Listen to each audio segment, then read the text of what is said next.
তুরস্কের যুবক আনোয়ার গুলবা খুবই ভালোভাবে জানে কিভাবে এই মাছগুলো চলে, কোথায় কিভাবে ফাঁদ পাতলে এই মাছগুলো তার নির্ধারিত ফাঁদে গিয়ে জমা হবে। প্রবহমান পাহাড়ি ঝর্ণার পানিকে কেন্দ্র করে জলাবদ্ধতা তৈরি করতে অনেকগুলো পাথরকে কায়দা করে একটা নির্ধারিত ড্রেনেজের রূপ দিল আনোয়ার গুলবা। আপনারা দেখতে পাচ্ছেন, যার অগ্রভাগে আবার পানিকে ব্লক করা হয়েছে। এই সব কিছুই কিন্তু ইন্টেলিজেন্ট আনোয়ার গুলবার একটা বিগেস্ট প্ল্যানের অংশ। সে মূলত এর উপরে একটা প্লাস্টিকের বিশাল বড় তেরপাল বিছিয়ে দিবে, যার উপর দিয়ে প্রবাহিত পানির ভাঁজে ভাঁজে এই পাহাড়ি মাছের গতিবিধির সাথে মিল রেখে সে কিছু ফাঁদ তৈরি করবে। তার প্রত্যেকটা ফাঁদের অন্যতম বৈশিষ্ট্য হচ্ছে সে পাথর বিছিয়ে এই ফাঁদগুলো তৈরি করে দিয়ে চলে যায়। সকালে এসে অন্তত কয়েক মন মাছ সে সংগ্রহ করে। আর এই পাহাড়ি ঝর্ণার মাছগুলোর একটা বিষয় হচ্ছে, আশপাশে মানুষ থাকলে মাছগুলো ভিড়তে চায় না। যখন একেবারে 2-1 ঘন্টায় কোনো মানুষ এখানে আশপাশে আসবে না, তখনই চালাক মাছগুলো ধীরে ধীরে পূর্ব থেকে পাতা ফাঁদের মধ্যে গিয়ে মাছগুলো জমা হবে। তো আপনারা দেখতে পাচ্ছেন যে অনেকগুলো তেরপালের মধ্যখানে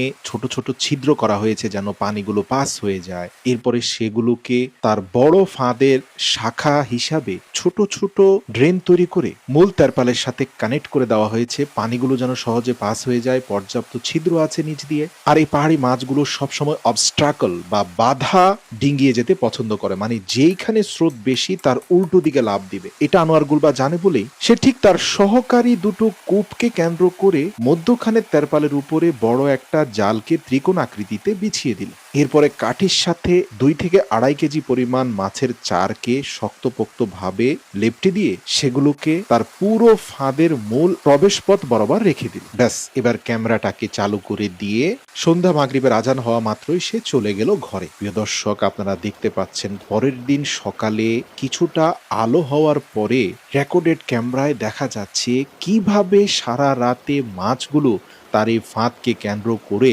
সাঁতার কাটছে। কি ডানে, কি বামে, কি মধ্যখানে, পেছনে অসংখ্য মাছের মিলন মেলা। এমনকি যেখানে বাধাপ্রাপ্ত হচ্ছে সে যেভাবে প্ল্যান করেছিল ওই প্ল্যান অনুযায়ী সরু ড্রেন হয়ে তার ছোট ছোট খোপগুলোতে মাছ জমা হচ্ছে। আর যেদিকে পানির প্রবাহ সবচেয়ে বেশি তার উল্টো দিকে মাছগুলো যাওয়ার চেষ্টা করছে। আপনারা দেখতে পাচ্ছেন যে সকাল 7টা-8টার দিকে যখন সূর্যের আলো একেবারে পরিষ্কার হয়ে পড়েছে, তখন আনোয়ার গুলবা এসে দেখতে পাচ্ছে তার নির্ধারিত 2টি ফাঁদে পর্যাপ্ত পরিমাণে মাছ হয়েছে। ক্যামেরাটাকে নিয়ে এসে তার ফাঁদের কাছাকাছি আনা মাত্রই আমরা দেখতে পাচ্ছি কি পরিমাণ মাছ তার ফাঁদে এসে জমা হয়েছে। যদিও মূল চেম্বারের মাছগুলো ইতিমধ্যে পালিয়ে গিয়েছে, কিন্তু এখান থেকে মাছগুলো পালানো এত সহজ নয়। আর হাত দিয়ে নিজের ফাঁদে পড়া মাছগুলোকে তোলার যে আনন্দ, তা যারা মাছ শিকার করতে পছন্দ করেন তারা ব্যতীত কেউ উপলব্ধি করতে পারবেন না। পুরো এক বালতিতে অন্তত 8-10 কেজি মাছ হয়ে গিয়েছে। 2টি খোপে অন্তত সে 20-25 কেজি মাছ পেয়ে গিয়েছে। এগুলো সবই তরতাজা। আসলে জীবনে সফল হতে হলে পরিকল্পনা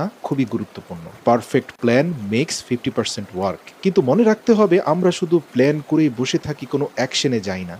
আপনি শুধু ভাবতে থাকি আর চিন্তা করতে থাকি। এভাবে মাস যায়, বছর যায়, কিন্তু আমাদের আর কাজ করা হয় না। আসুন পরিকল্পনা অনুযায়ী আজই কাজে নেমে পড়ি।